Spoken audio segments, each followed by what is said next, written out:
Galactic Spin podcast. Expand your view.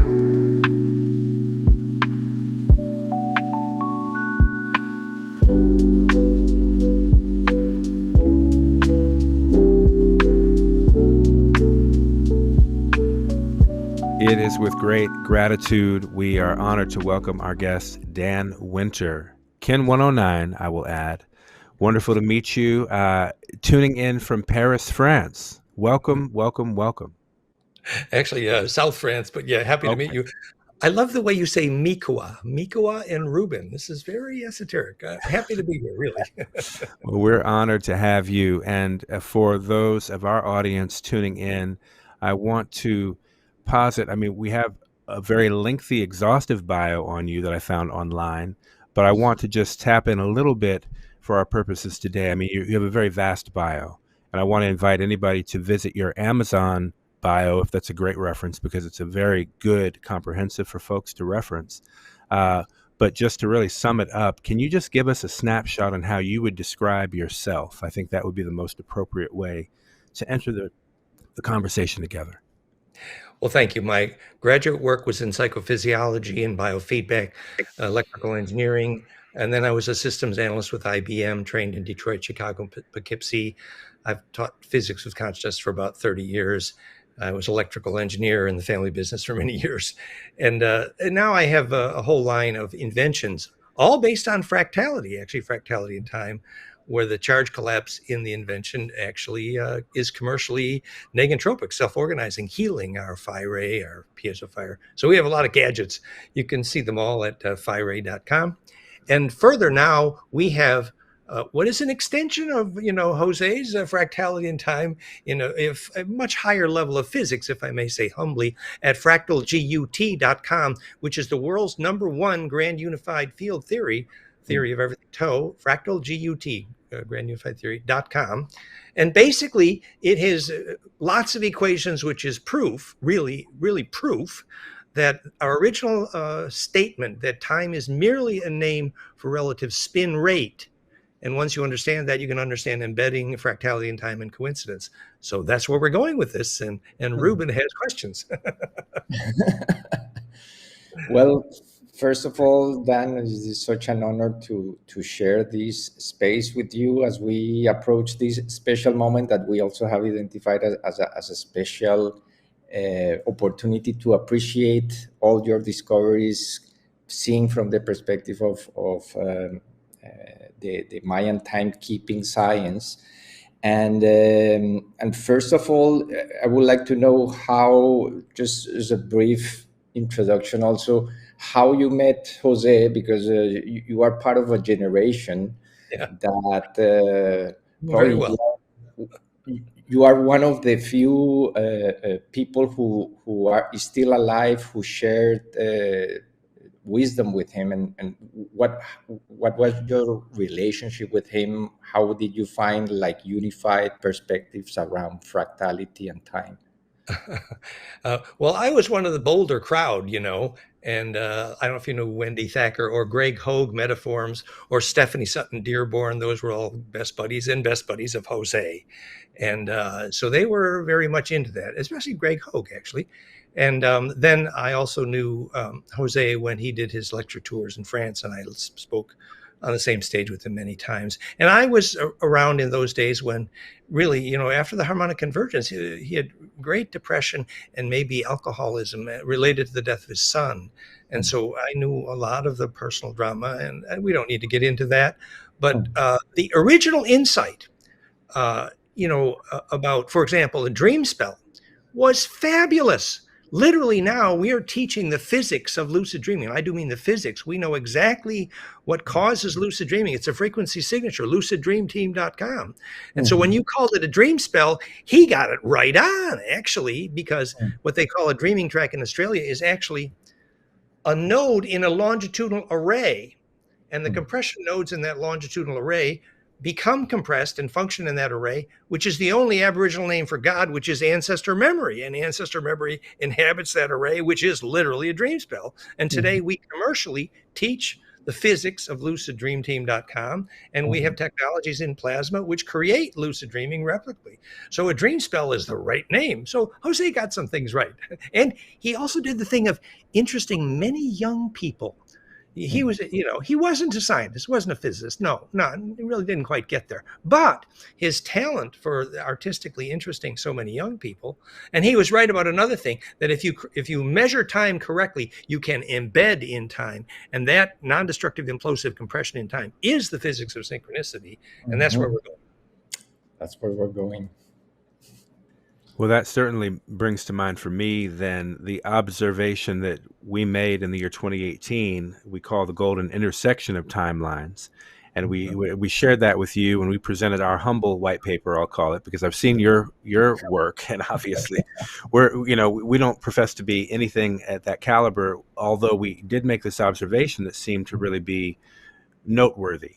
And in that, we were also drawn to your work and your description of phase conjugation and this implosion you're speaking of as perhaps being something that, as a collective, as a planetary body, that we're actually entering or nearing a threshold of. And that's what seems to have occurred to us in the work of observing the golden intersection of timelines, where we're marking on October 15th a sum of 161803 days since the founding of the Gregorian calendar, at the same time as the traditional Maya count reaches its own 13.0.1300 marker, as well as then kin 161 and 160. So all of them bearing, some expression of the golden ratio. So then in learning of your work, as Ruben mentioned, he'd been tracking your work for several years. I learned of your work in the past few years as well, and have been doing my best to also make sense, because your work is phenomenal.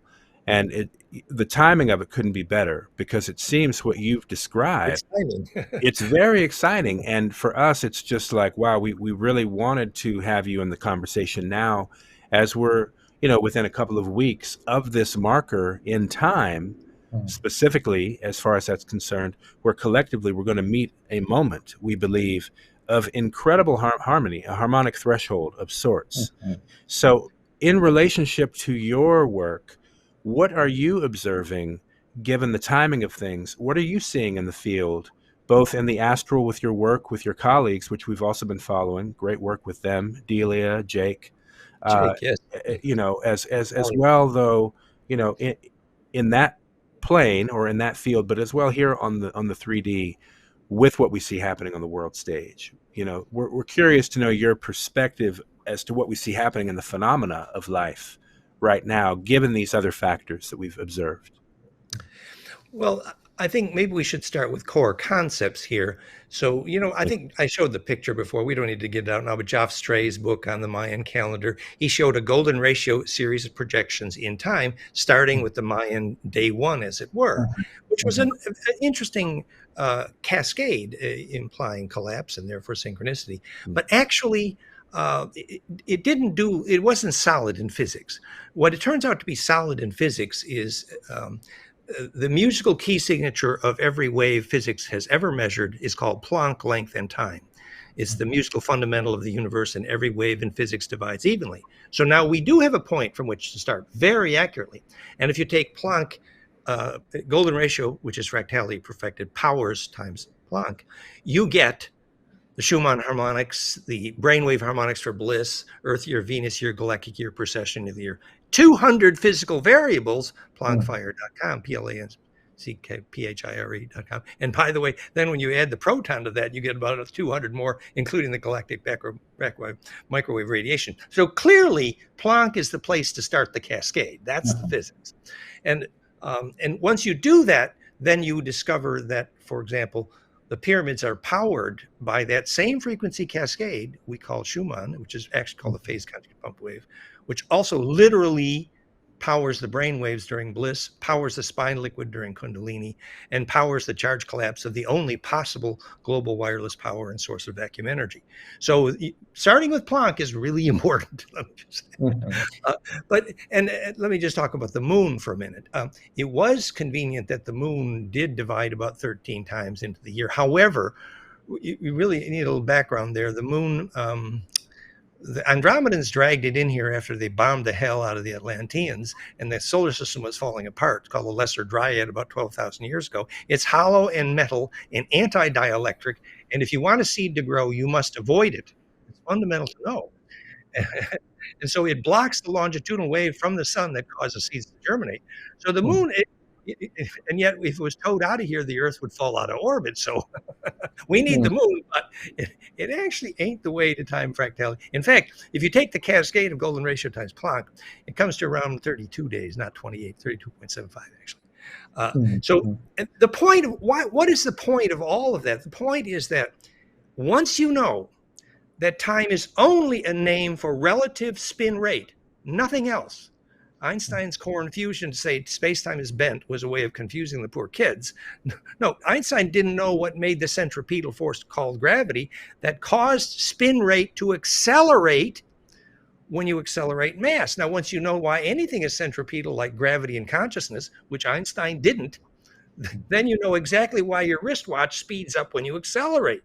Because part of the inertia of acceleration is to experience what's called translation of vorticity. So you're accelerating the toroid, and in the process, a portion of that accelerational inertia accelerates the spin rate named time. That's why your wristwatch speeds up when you go toward the speed of light. It's really quite simple once you know what time is.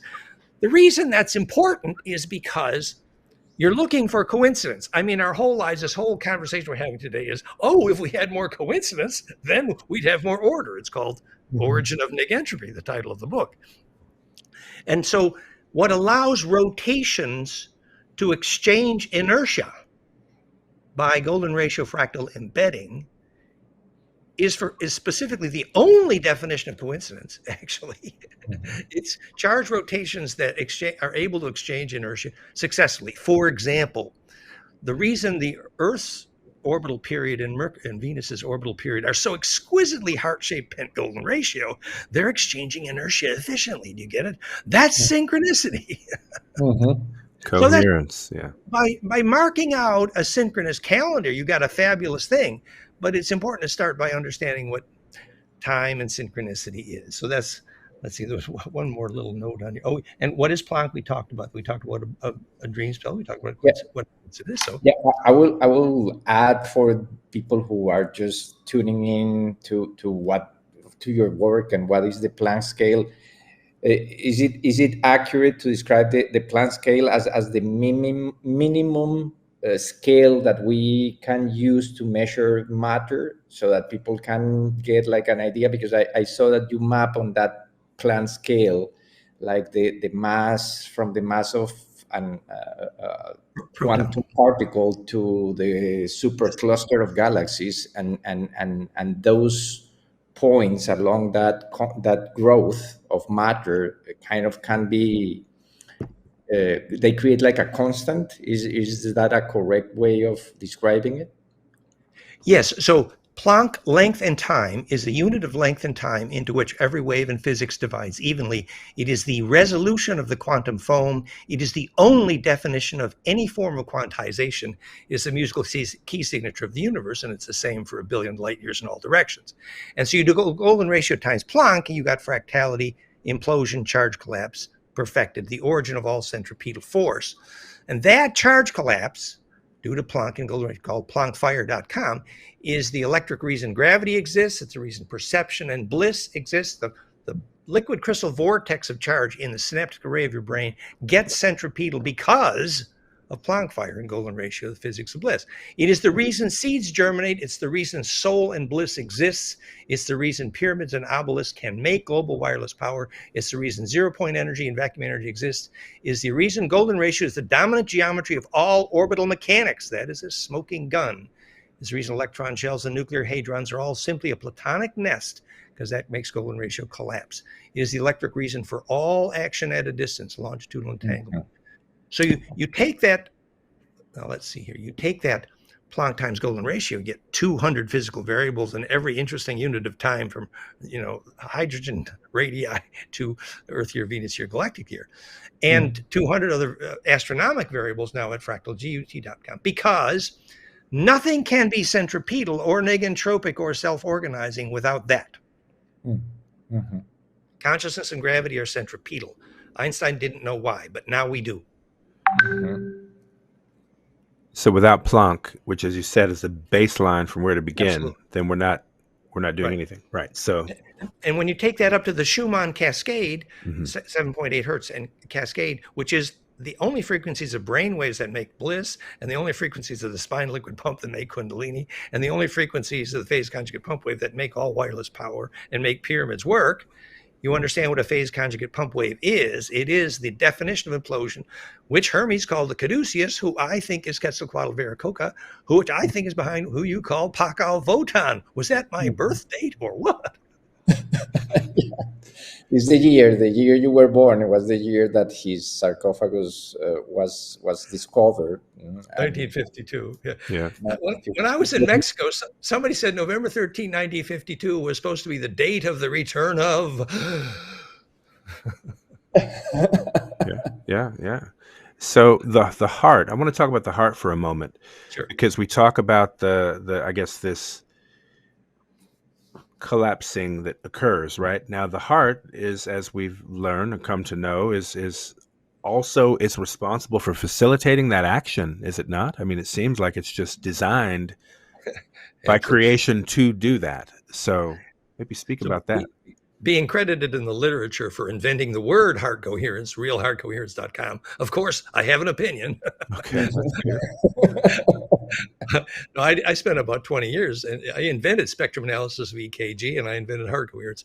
And heart math, well, they kind of screwed it up, but it's okay.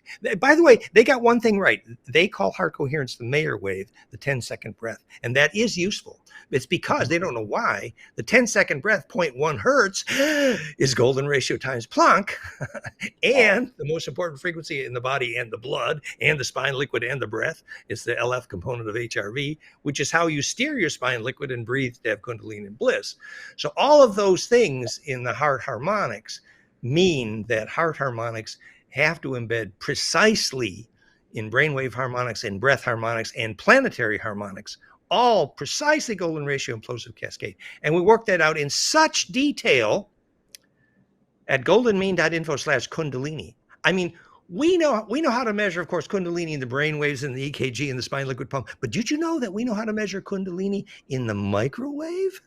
It was in Greg Hoag's living room, Jose's best buddy, with Wendy Thacker, another Jose's best buddy, that Bob Dratch lined up his microwave scanner down her spine, 1.91 angstroms, the key wavelength of adenosine triphosphate, the most important frequency in the microwave in the body, ATP. And it turns out that the body's radiance in that microwave measures kundalini and spine liquid. He interpreted her spine liquid microwave, and she was crying because he mapped the history of trauma of her youth. And then he showed with the same microwave amplifier that the Earth grid is profoundly symbiotic to biologic microwave from ATP. Hello, this is the DNA radio physics. And all of this is part of the cascade that documents what kundalini is, and we have the best documentaries on that. goldenmean.info/kundalini. I'm sorry I talked too fast. Oh, it's great. I love it. Ruben, I'm sure Ruben loves it too. I love it. Been doing this too long. But go ahead. No, thank you. Wow. So speaking of kundalini, speaking of the heart, and speaking of that breath rate, you mentioned the 10 seconds. There was Mayer wave. That in terms of, say, just as an idea, if a person were to time their breathing at a pace or rate of 10 seconds, are they going to naturally match frequency with a greater field in creation itself? Okay. In fact, that so 5 seconds in, 5 seconds out, the Mayer wave breath is the most important yoga breath. It's the most important spine liquid breath, the kundalini breath. It's the only thing heart math calls heart coherence. Actually, heart coherence is harmonic inclusive, not exclusive. But if you want to be inclusive, the only way you can measure immune health in HRV is harmonic inclusiveness. And the only way to get inclusive is golden ratio. So it's in everything. And yeah, this is great. So as the golden intersection of timelines approaches that we have on some level established, obviously we're speaking of golden ratio in space largely in this conversation, physics, right? But though also to consider time, though time be spin rate, time is also, well, I guess it's a vibration, right? I mean, I guess time is an expression of vibration if it's talking about spin rate. Rate of spin, Rate of yes, which spin. has both a wavelength and a period. So Okay. basically, charge, the superfluid we call charge, also called the ether, is compressible. It behaves as a superfluid. And when that rotates, that's the only definition of mass. You stored inertia, you call it mass. And the rotation of that charge has a period, the only definition of time. And so, and when those rotational periods nest, embed by golden ratio, they can exchange inertia between the short wave and the long wave, called synchronicity. So October 14th and 15th, could this very well then be an opportunity to exchange synchronicity if we are to attune ourselves into the phenomena of creation that somehow seems to express the golden ratio in a matter of days? A count of days, fractally expressed 161,803 days. We call it Phi Day. We've called it Phi. We've kind of put that out there just to say, hey, this has to be Phi Day because of the number. So I guess my question is, as humans become conscious of that marker, could we, for example, synchronize with the greater phenomena in this moment that seems to be expressing this exquisite nature that it possesses or is informed by in that moment, to the effect of actually activating, engaging our heart equipment at this 10-second rate? Not that we're going to master this in a few weeks, but I'm just saying, what do you see happening to the collective, even though we've identified these kind of markers to suggest, hey, step into that field? What's been happening to us organically anyway? Is there something that's pulling us, I'm wondering, as a collective? We have our individuated abilities and consciousness, but there seems to be something of a tapestry that we're woven by that's pulling us from the future. I like it. I like you. I like your thought, actually. And by the way, I do have the intuition that some great still point, I would call it a still point, approaches around mid-October. And I don't know about the place from which you started that cascade. I have not evaluated enough. But I can say intuitively, I believe you're on a very useful track. And I'd like to use an example. We know the physics of why, if you do Agnihotra precisely at sunrise, sunset, you get dramatic fertility effect. The Bhopal survivors survived, and the Nagasaki survivors from Agnihotra. The reason sunrise and sunset worked was the right angle of the longitudinal wave, called four-wave mixing, or sacred four directions in ancient, but in physics it's called four-wave mixing, the definition of phase conjugation. So all of our plasma technologies also work better at sunrise, sunset. Now, what that is a convergence point where you can get leverage because you embed in the center point where waves can agree, which is sometimes called the longitudinal node. So where waves can agree, which is the only definition of still point, if you extend that to longer and longer wavelengths, you come to exactly the kind of thing you are talking about. And basically, the bigger the still point you inhabit, the bigger the tornado you can steer. But in order to inhabit that still point, you might need to sit and inhabit a lightning bolt, actually. In other words, you would need to be able to handle the bliss to be able to steer that larger tornado. But absolutely, the power spectra would suggest that you could embed in a very long wave. And Earth has a lot of tornadoes that need steering. So I like it, actually. Yeah, it seems. I look at your work also, and you do talk about what I would term interference. Yes. So there being interferences that may also be occurring right now as we're reaching this phenomenal crescendo of sorts, or a still point, as you mentioned. It seems there's a lot of interference happening as well, psychically, energetically. I know you all do the astral work as well that has its implications in the physical. So what is the interference about right now, and why does it seem that it's trying to interfere or impede this otherwise, future informed process that's under, give us a sense. I like future informed. Future informed is a good metaphor. Actually, so interferometry, constructive interferometry, is another name for all of physics. Physics only exists because of constructive interference. Obviously, if waves didn't agree, physics wouldn't exist. So, but perfect agreement is where short waves and long waves can agree, and that's our concept of fractal synchronicity. Now, but what you're getting to at a deeper level is, well, who are the bad guys in this story? Now we have a very clear idea who the bad guys are in this story. Remember when Graham Hancock said he had like 15 ancient civilizations. They all emerged from catastrophe. And who walked out of the water but Apkallu, who is Hermes Thoth, Ningishita Thoth, who happens to be Viracocha Quetzalcoatl, Paco Votan, probably. So he walked out of the water with his team and saved civilization how many dozen times with his caduceus, otherwise known as phase conjugation. Now, who was the opposing force, which is your question of interference? The opposing force, in our view, is quite clear. The scourge of our galaxy is a black sun, black cube cult, Aten from Andromeda, propagated from there by the Mitra, locally by the Atorthans, and behind most Earth religions, the black cube of Mecca and the black cube of the Kaaba of the Jews. Unfortunately, we believe is a parasitic root of most Western religions. And for example, Moses, the one God religion guy, his Aten was a black sun, black cube, interstellar dangerous parasite, which eats souls and consumes Lush. And that's the Grim Reaper who comes to eat souls after death. So yes, I would say there's interference for sure. The cool thing is, if humans get a source of bliss, they're no longer food into the mouth of a hungry parasite. But humans who don't have their own source of bliss can't steer their own tornado. Another way of saying it really is, look, what you're saying is more bliss is possible on the date you point to. I think you're probably right.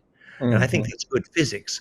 But when somebody says more bliss is possible on that day, it would also mean that your body would need to inhabit a bigger lightning bolt. I mean, more charge density. I mean, more purification. I mean, have you processed your negative emotions? In other words, are you ready for bliss or death, which are the same electrically, a compression event? Yeah. So you're also saying to get to the negentropy, you got to go through your negative stuff. You got to deal with your unattended stuff, basically. It's just like at the moment of death, you got to do this beautiful compression thing in order to embed in the array of ancestor memory, sometimes called heaven. And if you don't compress well, and by the way, the wave shape of anger in Sentix, the emotion of anger, 1/7, is precisely the opposite of compressible, means it ain't never going to go through death. Sorry, guys. So the eye of the needle metaphor maybe applies then.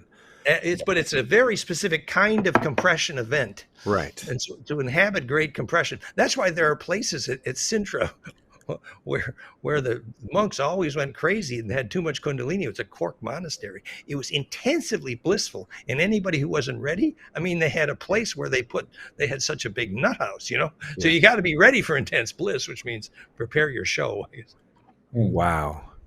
Ruben. I mean, I'm going all over the place.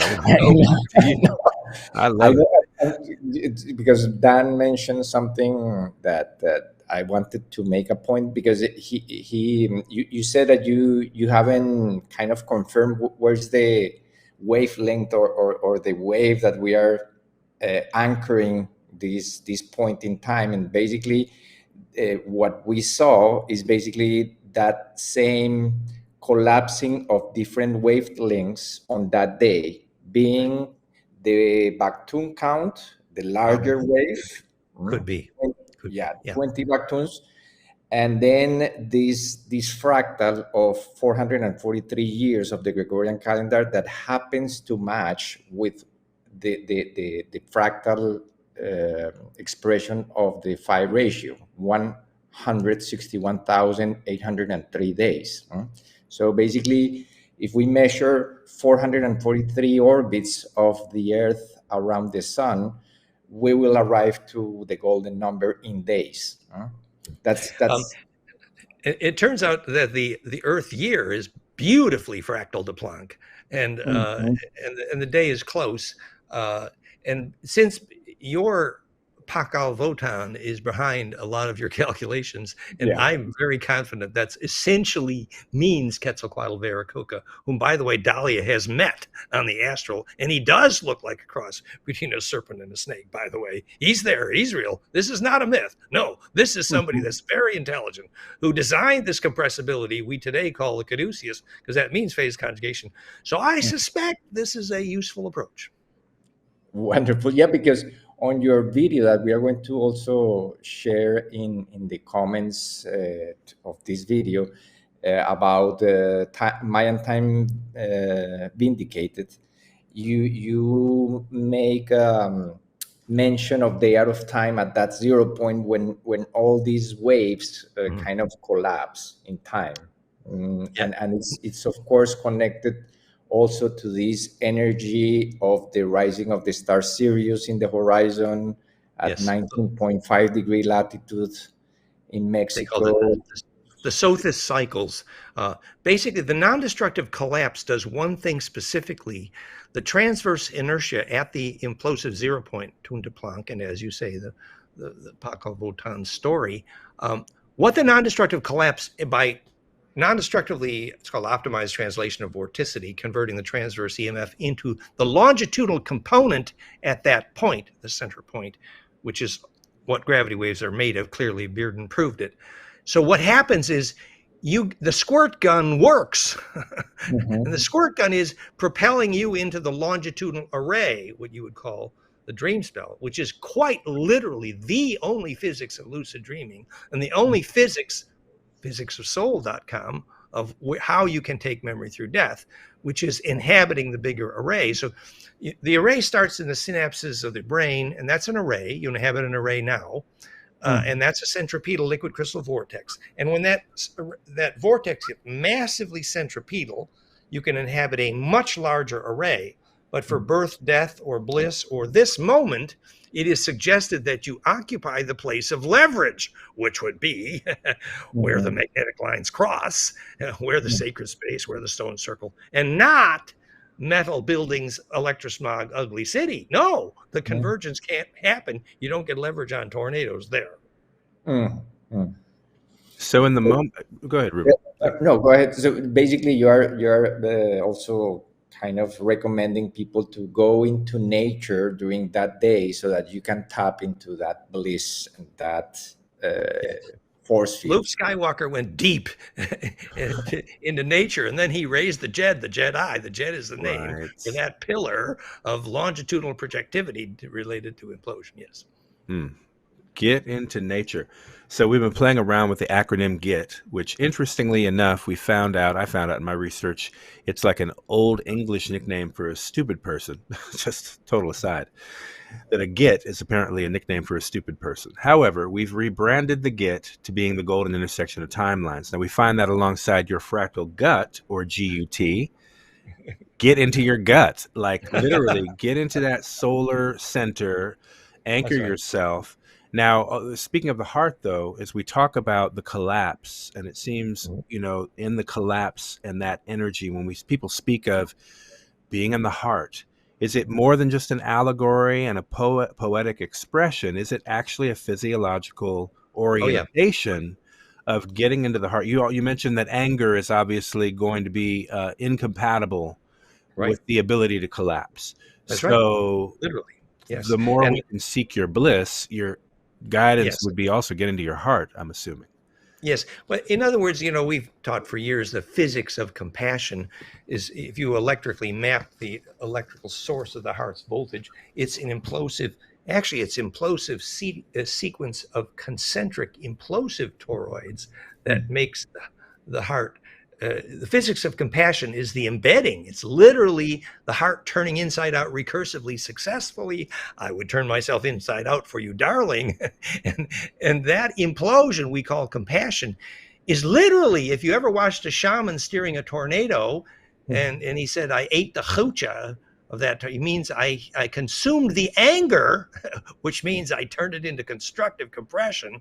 In other words, the tornado fell in love with the shaman because the shaman felt its pain better than it felt its own pain. And so that you watch the bioplasmic streamers of the shaman's belly embed into the tornado's vortex and become the centripetal force, which then steers the tornado. And that tornado will go out of its way to destroy a metal trailer park appropriately, because that feels electrically, that is pain. But that tornado will never destroy a sacred circle, because electrically that feels the tornado like joy, actually. So the steering the tornado has very specific meaning there, and critically, unless we steer our tornadoes, we're toast. So to produce a metal, you obviously have to do some distortion to an otherwise organic source, right? To produce a metal as an outcome.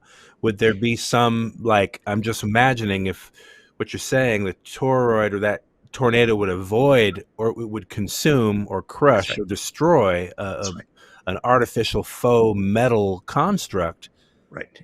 The physics is actually, if you ever interviewed Maria Zupa of the Theosophical, they were painting Leadbeater Besant's Anu, the subatomic particles, and they realized some of the Anu are joyous and impish, and we know that 3 Anu per quark. This was the earliest subatomic accurate physics. But anyway, then they did the paintings. Why were some of them happy and weren't happy? Guess which ones weren't happy? The ones inside aluminum. Why? Aluminum, opposite to dielectric, is the opposite of charge distribution efficiency. So literally, the subatomic particles inside aluminum are isolated from the flow. The only definition of hell, actually. And if you look at the health statistics of employees in aluminum foil factories and the number of tragedies around aluminum foil factories, they're catastrophic, because every single atom in those aluminums, in that aluminum, is literally in pain. And if you ever picked up something aluminum, held it in your hand, you can feel the pain, which is simply isolation from charge distribution efficiency, called dielectric constant, which happens to define biologic architecture and therefore defines the concept of heaven. Wow, my brain is just, all right. So I want to jump around a little bit. Agnihotra. I practice Agnihotra. We do it here in Los Angeles. I was initiated back in the Baltimore, D.C. community many, many years ago by a direct descendant of, by Sri Vasant, who came from India to the Baltimore community specifically, and, trained a bunch of folks in the 60s from the Black community there in Agnihotra specifically as an application to all the distortion. So anyway, I was initiated by people of that lineage and that practice. But as you mentioned that now, it's exciting because it does then suggest that on the golden intersection of timelines dates, October 14th, 15th, which I'm planning to do, in fact, we're considering being in nature in Mount Shasta, for example, and doing the Agnihotra from there as an exercise of just connection with this golden moment, it seems, right? Crossing this threshold. So how does that tornado, that energetic tornado, act on copper? I'm just curious. We mentioned the metals, but aluminum in particular. The dielectric constant. Classically, the Agnihotra invert pyramid was either copper or gold, which is improving dielectric. If you have gold handy, but maybe you don't, so copper will do. That's a short summary. And if you realize the role of metals in living architecture, it's similar. But the invert pyramid is a capacitive conjugator. And actually, I'm suggesting not only would you need to find accurately sunrise, sunset time, but you need to find accurately the magnetic line cross point to increase that leverage. Absolutely. So where would that be in Shasta? How would I identify that in Shasta, for example? Basic dowsing skills are essential, because this is the physics of Mother Earth's blood. There we go. It literally is. And the more Kundalini you have, the better dowser you are for that reason. Right. Okay. So, but this because it moves through you too. It's her Kundalini. It's your Kundalini. There can't be much difference. Oh wow. Exactly. Okay. That's the Dreamspell's physics. Right. Wow. So that increases the centripetal force and therefore your leverage on the array, and therefore then what you visualize at that moment has more literally creative physics because it's more implosive. Yeah. So obviously, there's a lot of interference generally in the 3D right now, preventing people perhaps from tapping into that dreamscape, that field of coherence that they in the imaginal realm could catalyze, perhaps. Mhm. There's a lot getting in there in the mix right now, messing and distracting us largely. With that in mind, how best to navigate this? I mean, obviously making it conscious is one level, but then just what other advice do you have for those of us out here now awakening in the dream, so to speak, realizing that things have in some cases been manipulated, not just here on this level, but also other levels? What's our protection in this? What's our avenue forward? I mean, finding out that most of the parasites behind religion on Earth are ET, astral black goo, messy, isn't even helpful unless you can do something about it. Correct. And actually doing something about it, what lies behind that is exactly what you just said. Awakening in the dream spell here has a very, very specific electrical meaning. So, and I'm not advertising gadgets here, but our PhiRay.com, for example, is a plasma that's famous for triggering lucid dreaming and astral coherence. I'm not saying you need a gadget, but you do need the physics. The physics is if you engage in implosive compression and your aura gets centripetal, the first thing that happens is you wake up in the dream and you wake up in the astral. And it's very useful to know what that physics means. First of all, it's the only definition of having a soul, by the way, if you'd like to take memory through death, just for starters, physicsofsoul.com. So when you get centripetal in your aura, magnetic lines cross, your Agnihotra is working, you're having bliss, you got golden ratio in your brain waves, you did the golden ratio breath, 1,000 ways to do it, learning how to attract charge is yoga. So you got centripetal, and what happened is your aura now is implosively sorting and converting efficiently the transverse EMF into the squirt gun out the nose of that nozzle, which is Planck, into coherent longitudinal interferometry, sometimes called the Ba from the Ka, or the rainbow light body, or the Kesjan body, which is simply the name for the physics of soul radiating into the coherent longitudinal array. Then you can begin to see where the problems are and do something about it. Until then, you're actually kind of blind. What's kind of cool here is plasma devices like Therify, PhiRay trigger a kind of clairvoyance where you see the array, and we know, and there's lots of, by the way, if you can inhabit nature and sacred sites, you don't need gadgets. I'm not advertising gadgets. I'm describing physics here.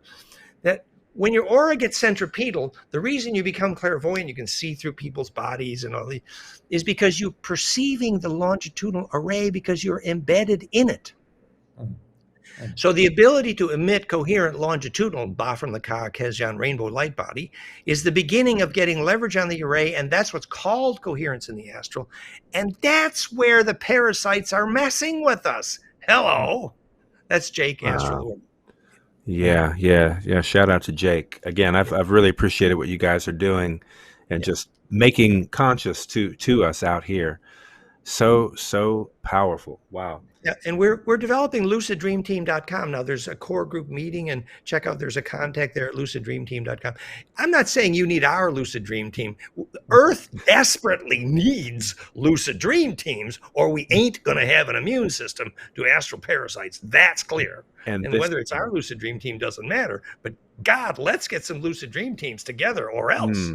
And this gets into like the astral hygiene I think you speak of, and knowing and being able to take account and see, as you said, if you're not, you're operating through blind spots. Yeah. Let's talk a little bit. Then I want to give a shout out to Vicky Cunningham, Ken 177, who's the woman responsible for connecting us. As we friend from Australia. I know, Valerie loves her. Yeah, wow. I know. She mentioned Valerie and just brought the connection together, because I did put a sort of Hail Mary out there on our last episode saying, hey, if anybody can connect us with Dan Winter, we would love that. So it's just, and so thank you. And I know we had connection previously with the Facebook thread, and you shared the goldenmean.info/coincidence article. Yes. Put that out for folks. We'll have all the links in the show notes as well as during the live chat for this. So shout out to her, and mentioning Australia, mentioning Dr. Arguelles' work in Australia and presencing even this, let's just say, the context for what has become known as the 13 moon calendar. Along with that tool, a couple things here. One with the tool is the idea of the days being termed radial plasmas. So they're not called Monday through Sunday, for example. They're called Dali, Celi, Dali, Celi, Gamma, Kali, Alpha, Limi, Cilio. Those are the terminologies Dr. Arguelles attributed to the days. But calling them radial plasmas, and I know you speak of the plasma work in your Yes. work, plasma factors into it in a myriad ways. What does that relate, though, to us? I had this thought yesterday, for example, of, maybe a recollection or a memory, like we are light beings. Regardless of the skin suit I've taken on, regardless of these other, things that have compiled into my physical form, part of me feels related to the plasma of the sun. I feel a correlation Of with course. this. That's We're beautiful. light beings on some That's level. Maybe it's gorgeous. creative level in my mind, but I feel we have a relation. I feel it shows up then in the array of 7 days characterized as radioplasmas. I feel it in the relationship of, as we know, of our chakras, thanks in large part for the past 100 years. And, you mentioned Theosophical Society and other ways we've become aware of these terms in our modern language now. We don't really think much about them beyond that, but it seems that all of these things work together. So as we're encountering this, I'm just curious, how does your perspective on plasmic energy, plasma, anything relate to this? Well, conventional physics is clear. Plasma is 99.999% of the universe. And what they mean is simply plasma is named for the superfluid of compressible charge, which is, you can't name anything because that's the name for everything. So plasma is a cloud of charge. Now, classically, it takes heat to keep charge floating in a cloud, except if you have some implosion source, then you can make cold plasma, which is medically famous for negentropy. And that's what all our plasma devices are. But the other side of this is, I knew in Australia, at Adelaide, in the Bight, who did all the work on the plasma alphabets seen by the Aboriginal shaman and believed he could read every cave wall painting on the planet, and did that work then with Los Alamos Plasma Research Institute. These were friends. And he realized that every ancient cave wall painting by a shaman was basically a plasma alphabet. And that living plasma, the sequencing of living plasma symmetries is our name for the origin of beings. And so the plasma language obviously is behind, and I've done many equations on this, it's behind the physics of Hebrew, that if you take plasma donut and self-organize the angles of the golden spiral, self-organizing on the 7 color, the tetrahedral symmetry of those sequence of angles is the origin of Hebrew, golden mean.info says DNA ring, and the origin of Sanskrit. So sacred alphabets are only a name for symmetry nests of plasma, obviously. So calling those days plasma radii is probably useful. I would say we named our days Sunday, Moon Day, names our days by the planets because our relationship to the planets establishes our ability to embed. And your feeling intuitively related to the sun is absolutely gorgeous and very useful, because first of all, every ancient religion was a sun god religion for a very simple reason. It's the most intelligent plasma in our neighborhood. And it also happens to be the only way actually in and out of here. Like if your ET arrived through the heart of the sun, they're probably interesting. If they arrived in a heavy metal craft, they're not interesting, actually. And so every shaman knows what it's like to see through the heart of the sun, like an eyeball. It's called the Anu. 7 spins inside, 5 spins outside, which is actually 7 spins of the tetracube, and 5 spins of dodecacosa, which is platonic charge collapse. And that same Anu was seen at the heart of the human, at 7 spins of the heart muscle, and the heart of hydrogen, the Anu, because that is platonic charge collapse at work. So the heart of the sun is a cool, inviting eyeball, specifically because of the imploding plasma there. And it's the only actually leverage Stargate in and out of here. And we did shamanic journeys through the heart of the sun for years, and it's super, super powerful. And I took a back step on that because people were getting dizzy and weren't ready. Yeah, it goes to what you were saying about being able to hold the charge, because it seems when you're exposing yourself to the source of all life so vulnerably, without preparation or having that frequency match, it could be a little daunting. Wow. Wow. So we definitely feel the sun is definitely the orchestrator, as it's always been. But similar to what you indicated, if the Andromedans did help prop up a moon to stabilize the planet, and I've heard these stories related also because at some point in our storied past as a planet, the planet was twice this size. It perhaps got smacked by another object much larger. It split the planet. This is according to some sources like Sumerian sources of the story according to them. And then from that, it's interesting you mentioned that you would have those under Enki from those tablets or stories that stayed here on Earth, perhaps embedding in nature, where you had those, I don't know, maybe those in the skies and in Lille and however they were deciding to leave and go, or I don't know. It just seems there's, as you indicated, there was some reflection of those being in bliss and joy or agreement, we might say, and then those being not in agreement. Quite the opposite. It depicted according to their stories. It brings that up for me just in the telling of what you're sharing. Well, we think it's really quite clear that the Lesser Dryad Great Flood was the waters of Tiamat, and we also got doused in her black goo carbon at that point too. Black goo can be beautiful, but the black goo of a broken planet is angry. Oil? But anyway, oil is goo related to oil. I mean, when we see black it's goo, implosive conjugate nanocarbon related to fullerenes, and in natural compressors inside the Earth, the black goo and the water is beautifully self-aware. However, we get some echo. What came from Tiamat at that point was the Federation led by the Andromedans decided the Atlantis was the bad guys, the reptilians, both Enki and Lil. And Lil, at that point, the Atlantean civilization was regarded as evil. Enki and Thoth had beautiful designs, but big ugly brother Draco and Lil Yahweh was in control, and they wanted him out of there. And so that's how the Lesser Dryad happened. And then the Andromedans realized that that war came to a stalemate. But to prevent the solar system from falling apart, they urgently dragged in their hollow metal artificial planetoid moon, which documented did not exist before about that 12,000 years ago. So as all things are recursive, it seems, and recurrent, here we find ourselves now on the third dimensional planetary level with, again, interferences that may be astral informed, right? That may be orchestrated, but also seem to be taking on a very physical expression too.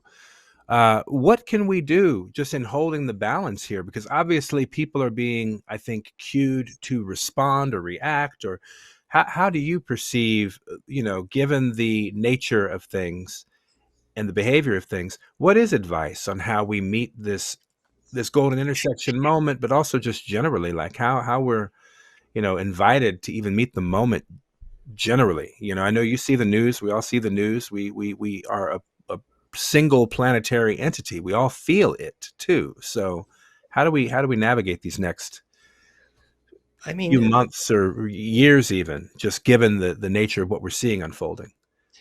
The big picture is a bit messy. The Earth has been a farm for a plasma-hungry parasite for many thousands of years.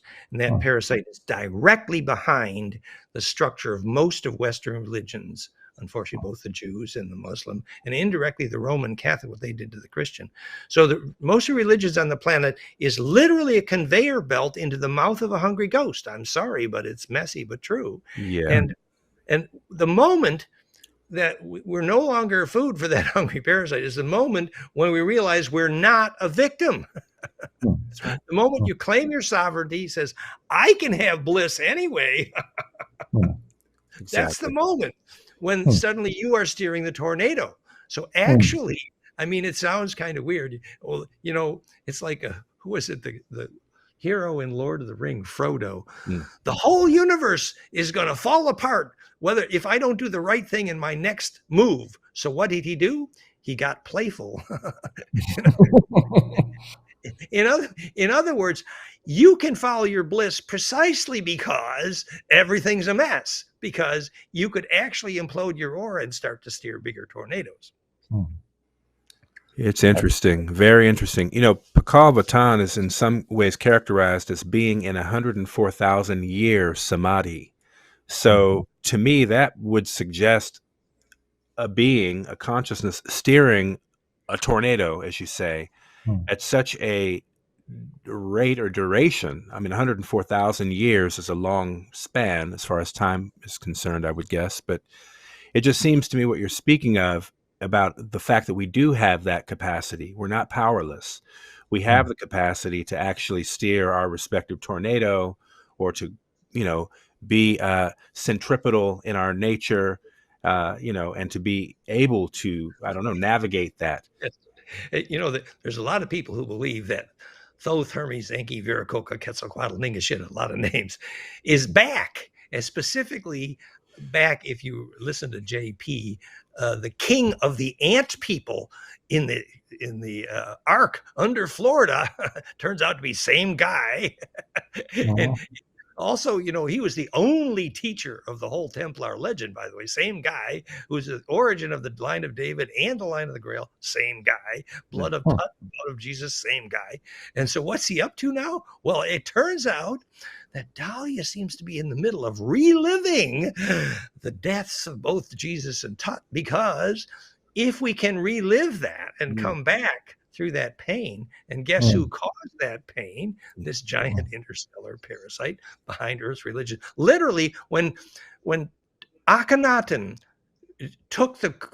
swallowed the Kool-Aid and decided, oh, okay, he would advertise the Aten, which is a black sun, black goo parasite, which was the monarch behind all Earth's Western religions. What happened is then his wife, Nefertiti, who was actually a shapeshifter, melon-headed gray, set about murdering Tutankhamun viciously. And this is the origin of Western religions. It ain't pretty, no.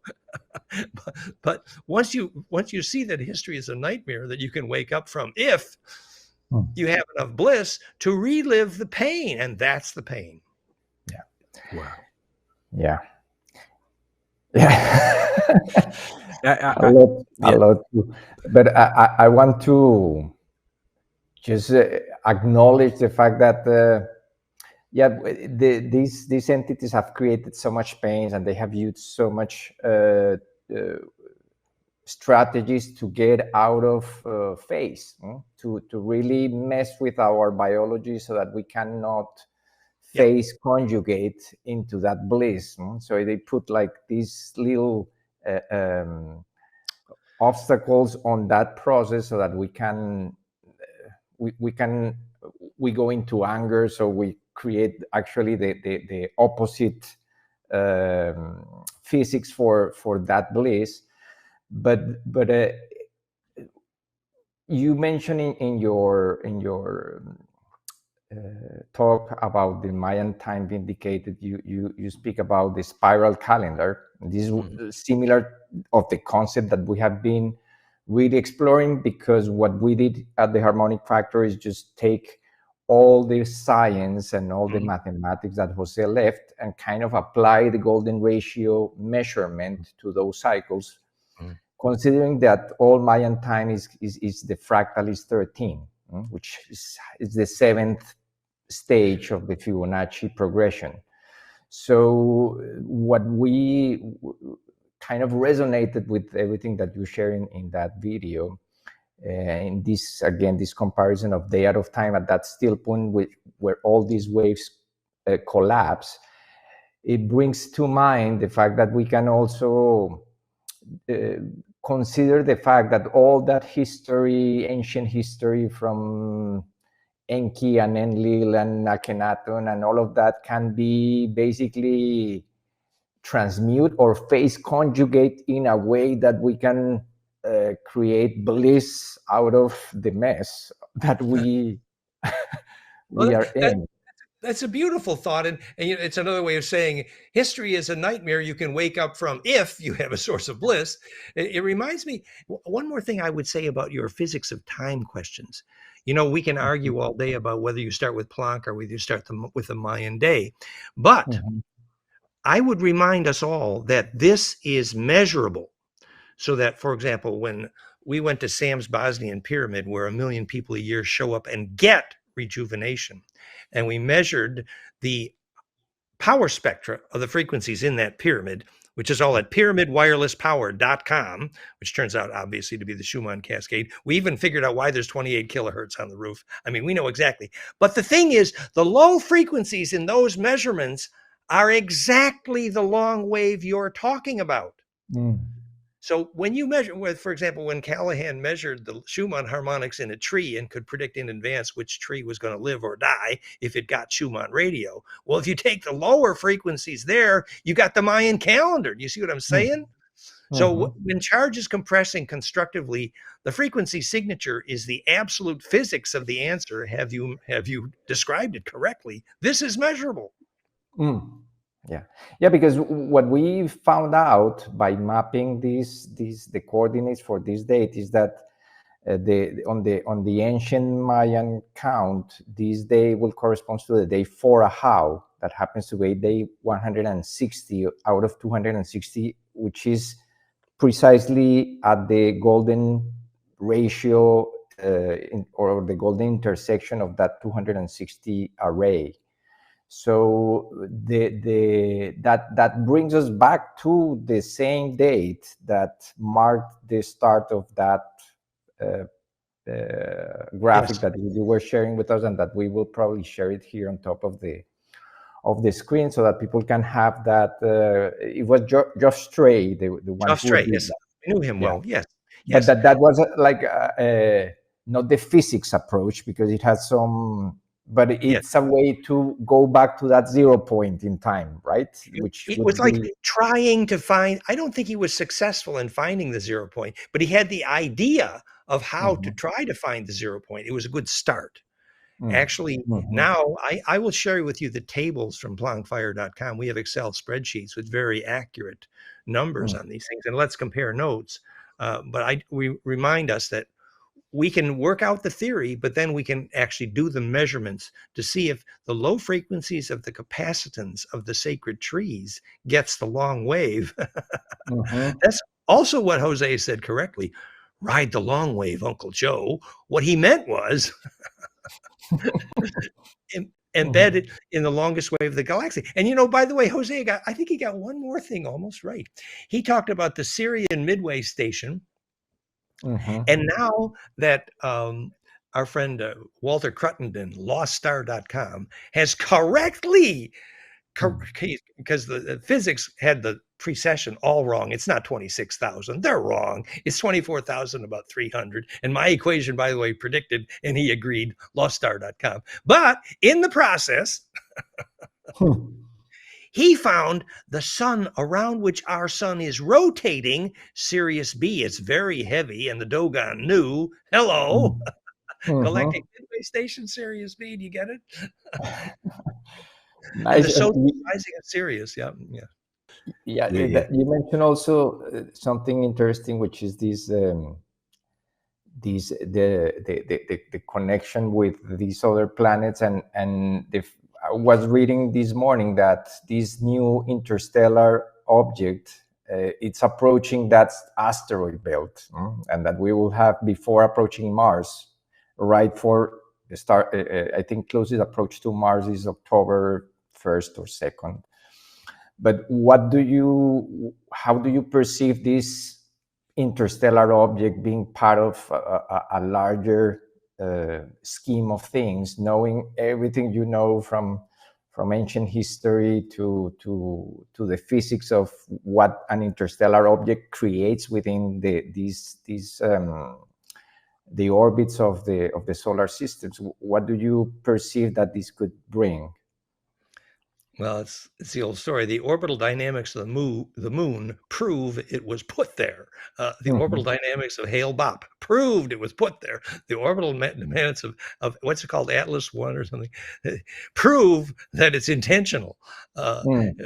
Is this the good guys or the bad guys? Well, a very complicated question. Well, we're told that it's an observer, but its astral track will tell us soon. But we think, basically, remember, the local Galactic Federation, unfortunately, although with Andromedan influence, is maintaining the quarantine isolation, literally keeps us like a museum, so that they can do human trafficking, which is where they make the big bucks, eating Lush and souls. That's why the Earth is a farm right now.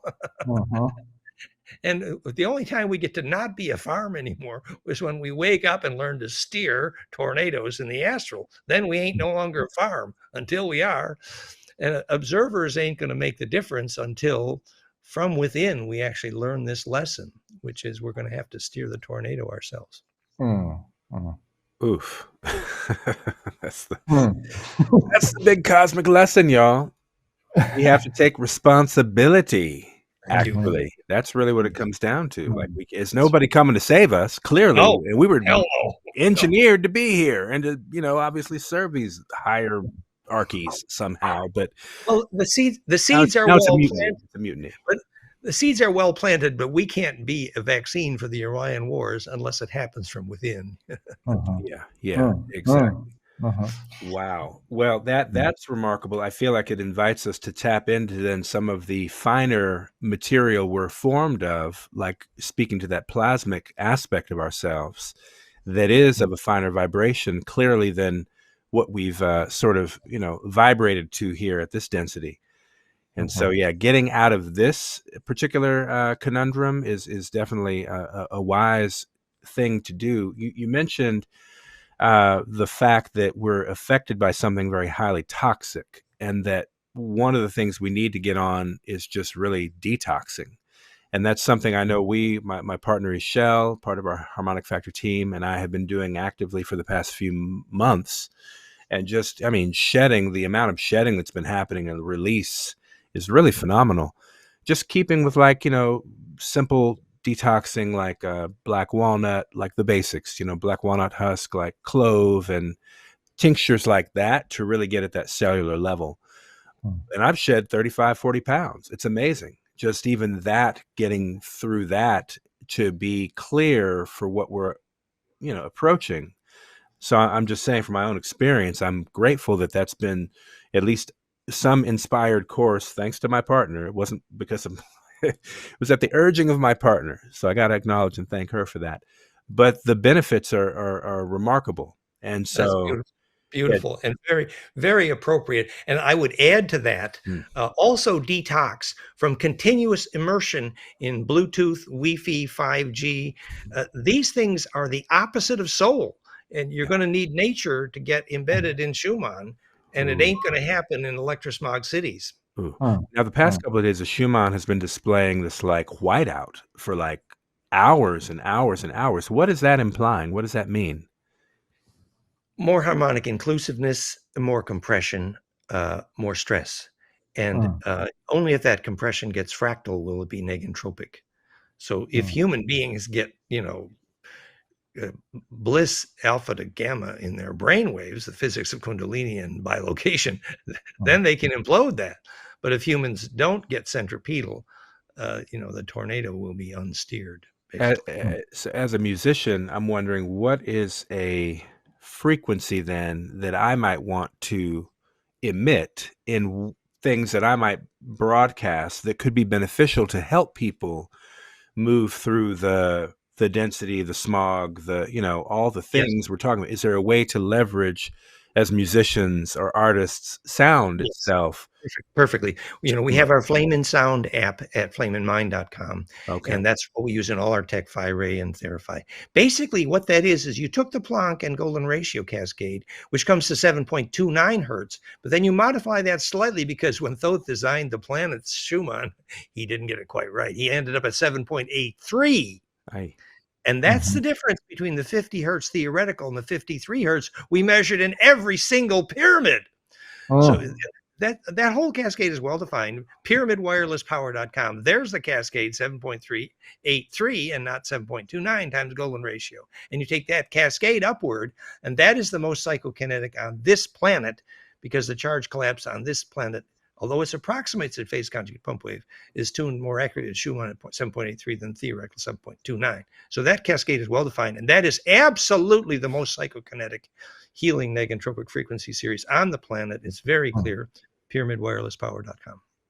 If you were to translate that to a musical tone or note, what would that be, say, on this, on a modern keyboard? 7.83 cascades, for example, to 50 hertz, the most commonly mentioned healing frequency in all the cancer literature. Countries that have 50 hertz can make carbon nano. Countries that have 60 hertz cannot make carbon nano. Sorry, Tesla.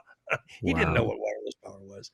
So you take that cascade, 7.83 cascades to 50, etc., and it's very musical, and it's very psychokinetic, and it is the world's most powerful bliss-inducing, bliss binaural audio, which is the essence of what's at Flame and Sound, which is at flameandmind.com, our Flame and Sound app. Wonderful. Flame and Sound app. I'm going to check that out for sure. It's iOS, all at flameandmind.com. And the app with Flame and Mind with the brainwaves is like $200, but the app with just the sound is like $20. It's powerful. Beautiful. Agreed to be the world's most powerful bliss-inducing bliss binaural, which is behind all our plasma tech. Wow, that's amazing. It sounds like it's what we need now. We obviously have to leverage these emergent technologies. Thanks to you and your groundbreaking work that we have these now. Thank you very much to you and your team for manifesting this at a time when we need these things. Yeah, people need to implode. People need to learn how to implode, because that's what's leverage for sure. Yeah, and I guess it's better that than they, implode as a result of a toxic internal fire, because that's also another possibility if people are doing their in the spiritual literature, it's called the flame that does not consume. It's a cold blue flame, which means if it's imploding non-destructively, it spontaneously gets colder as our plasma does. The definition of negentropy. Wow. Wow. Ruben, please. I thoughts coming to mind while we have the conversation. So there are basically different ways to phase into this cascading bliss, right? And one would be music tone to the cascading frequency that will kind of create that resonance. And while you were both speaking about that, I was speaking about these ratios that that are measured within the 260-day cycle, and going back to the day of the golden intersection is the day 4 Ahau. So I noticed a special coincidence with the graphic of the phi ray that you have on your website. But I don't know if you can put the slide, or we can put it later on top of this one. But it's the one, probably the 6th or 7th slide, in which we can see that this cone, the tip of the cone. Oh yes, Caduceus Lake. Yes. Caduceus, yeah. This is basically the scale that you are measuring here, which is all connected also to the proportions of the golden ratio.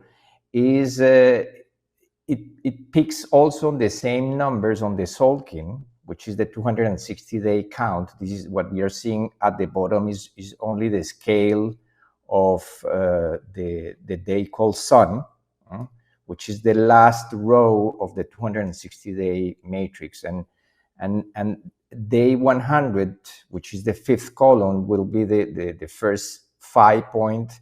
Kin 160 will be the second 5 point, and Kin 260 will be the third 5 point when we complete 13 columns. So basically, the phi on that count of 260 days will be always on day 100 100 of 260, on 160 of 260, and on day 260 when we complete 13 of those.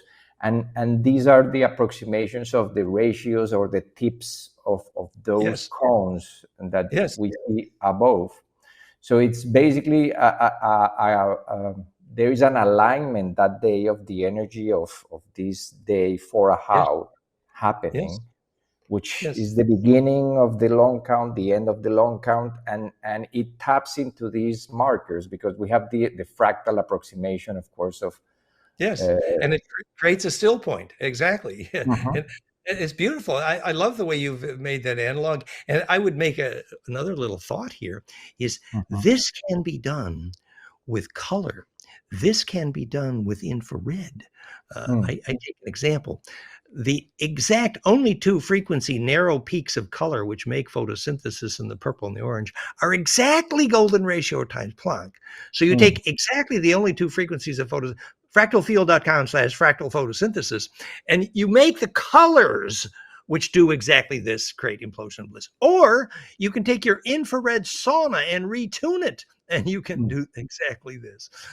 You can take the geometry of the paramagnetic stones in your yard and lie them out in a spiral and do exactly this.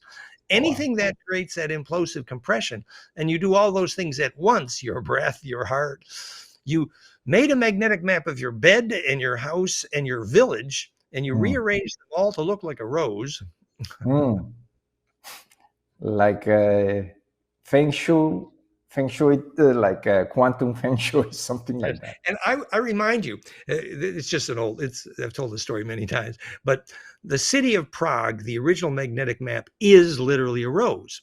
And the reason, because it's a caldera of a meteorite, and the moldavite on the street is the physics of alchemy. It is the philosopher's stone. And when I was in Prague, I lucid dreamed more, and I actually had inner voices. I spoke to Valerie's ancestors, believe it or not. She can confirm. I had a little clairvoyance. I'm not disciplined, but I had fun. But anyway, the point is that when you do rearrange the magnetic map of your bed and your house and your village to look like a rose, it does work. Yeah, that's true. High science there. Deep and high.